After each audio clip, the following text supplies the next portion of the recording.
Lambang Kepalang Merahan. Lambang adalah tanda atau simbol yang mempunyai makna dan fungsi. Begitu juga lambang palang merah. Tahukah kamu mengapa lambang palang merah bisa seperti itu? Yuk kita simak videonya. Pertengahan abad ke-18, Kesatuan Medis Militer belum memiliki lambang yang sama. Mereka seringkali menjadi sasaran penyerangan pihak lawan di medan perang.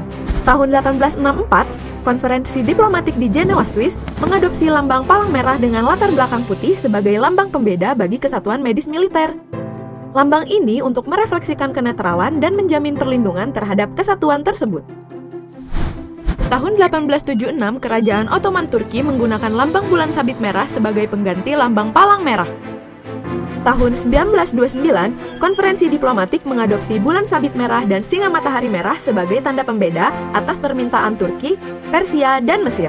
Namun, sejak Persia menjadi Republik Iran pada tahun 1980, lambang bulan sabit merah digunakan sebagai pengganti singa dan matahari merah.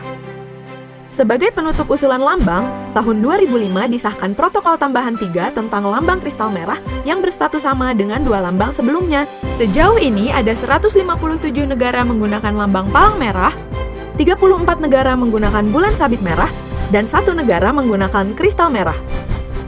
Di Indonesia, Badan Palang Merah dibentuk pada 17 September 1945 dengan nama Palang Merah Indonesia atau PMI dengan ketua pertama Dr. Andes Muhammad Hatta. PMI dibentuk atas perintah Presiden Soekarno pada Menteri Kesehatan Kabinet 1, Dr. Buntaran Martoatmojo. PMI diakui secara internasional oleh ICRC dan IFRC pada tahun 1950. Saat ini, PMI diperkuat legalitasnya sebagai satu-satunya perhimpunan nasional di Indonesia melalui Undang-Undang Nomor 1 Tahun 2018 tentang Kepalang Merahan, yang juga menegaskan bahwa Indonesia resmi memilih lambang palang merah yang digunakan oleh Satuan Kesehatan TNI dan PMI.